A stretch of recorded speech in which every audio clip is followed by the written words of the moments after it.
I'm Sarah Davenport, and today we present the last part of our sit-down interview with Russell Laffitte, the banker who breaks his silence.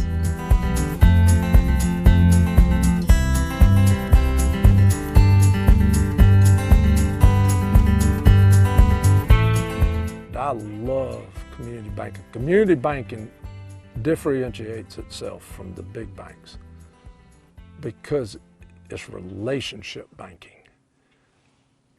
That relationship is the difference. It's knowing your customers and trying to work with them because you're in that community, whereas in a big bank, it's all about the numbers. Had your plan always been to go into banking? Never dreamed I would be in banking. I never worked there during the summers, never anything at the bank other than mowed grass for them, you know, and I always liked being outdoors, being at the farm, worked here during the summers, planting corn, soybeans, whatever, cotton. Never dreamed it. When I was graduating college, my dad asked me to come back, and I went to Newberry College and got a business degree. And once, you know, I really learned more about banking and everything, I loved it. Absolutely loved helping people and, you know, seeing people buy houses or buy their car, or helping somebody with money to go to college or start a business, you know, so many things. And I really did. I loved it. I loved the people part of it. So let's talk about the bank, about Palmetto State Bank. Banking is very regulated. We're regulated, we're a state bank, or Palmetto State Bank is a state bank. So they are regulated by the state Board of Financial Institutions. Also, we're FDIC insured, so we have the federal regulators come in from the FDIC. So, and typically they come in every 18 months somewhere, somebody's going to be there. I mean, but we are auditors all the time. Being an FDIC insured bank, others have looked at Alec and decided whether or not he was a risk factor, right? So you said you're in the risk business, right? Absolutely. But so is the FDIC, so are your outside auditors, right? That's right. So have they looked at Alec before? Alec, I'm not saying he was looked at every time we had an exam. He was one of our largest borrowers for years and years and years, between LLCs and partnerships that he was in with land ventures and all. And he was being one of the largest borrowers, or 10 largest borrowers consistently. They are looking at him. They are looking at his loans. They are looking at his financials and all of that. So, I mean, he was looked at, and no real, you know, they'd say, hey, you need to, he seems to be getting a lot, but, you know, we never had any real downgrades or anything. You know, we had I do remember one went from a 3 to a 4. So explain this. And did they tell you he's a risk, or did he look like he was a low risk? He looked like he was a low risk. You know, with personal injury lawyers, and I assume many lawyers as a whole, you know, they might work on a case, and, you know, cases, even though you get it today, it typically takes a year or 2 years to work through, or 3 years to work through the courts, and for them to settle or whatnot. And they could have a huge payday then, for, you know, but it had been working over the years. And Alec was very good at getting cases, good cases, year after year after year. And you know, he did well, very well. I mean, the whole firm as a whole did very well. And you know, Alec, some years, like I said, some years were really good and some years weren't as good. And, you know, we would work with him during the years we were slower. We never had any problems. The FDIC, nor did the state ever say, hey, cut him off, too much risk to the bank, too much risk. You know, they would look at, you know, debt to income, you know, cash flow. That's what you really look at, it's cash flow. And Do they have the cash coming in to support the debt, support the interest payments and what? And as I've said, and I've put out there before, sometimes he'd pay slow. That was just Elliot. He just, you know, Elliot did, would do it when he felt like doing it. And, I'd have to call him. I'd have to email him. And, but he always had paid us.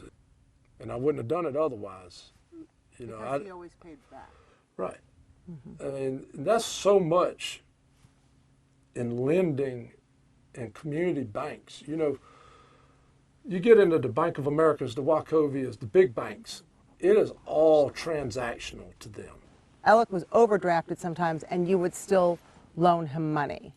Why was that okay in your mind? Well, people overdraft all the time. It goes back to knowing your customer. Alec always ran overdrafts. I mean, no, not always. That's too broad of a term. It was not uncommon for him to have an overdraft. And when I say overdraft, into thousands or tens of thousands. And it all depended on knowing what we knew was going on. And I'll use an example. In the last bit, I guess it's June, July, he was overdrafted several $100,000. He'd come in and talked to my father and I, both at different times, and said, hey, I'm working on my beach house, rebuilding it. He was supposedly working on his property, Redbeard LLC and Zero United, trying to get those ready. Hoped he had a sale for that. And so we were seeing checks every week go out to a person. Ended up being Cousin Eddie. We just assumed that was the contractor. I mean, the way it was, $10,000, $12,000, $15,000, $20,000, that's not, when somebody's telling you that, hey, we're doing this, it doesn't alarm you. We know what's going on. We are working on trying to get the loan closed and get this collateral secured and all. And so it was not uncommon for him to be overdrawn. And that all the way from when I first started banking in the late 90s. So there was a lot of history, a lot of comfort knowing that he was going to cover those overdrafts. So every time he had an overdraft, he would cover it? Eventually, yes. Either we would loan him money at times to cover them, or oftentimes. Is that unconventional? Because to me that sounds crazy, but again, I'm from a big city, so I don't know community banking. It may be unconventional, but people don't borrow money if they have money. I mean, everybody said, well, why would you loan somebody money they're overdrawn? That's when they need money, because they having a shortfall for whatever reason, they may have had expenses, had to pay for college, all kind of things. And so, it's probably not normal, but that's community banking is, we knew him. We knew Alec. We knew his family, and they had always been good. But, he would always come up with the money. He may have borrowed it from other people. I know he did that every now and then. He borrowed it from Johnny Parker. I know his dad had lent him money at times. It was not that uncommon for him to have a shortfall during the year and then pay it off. I mean, that wasn't...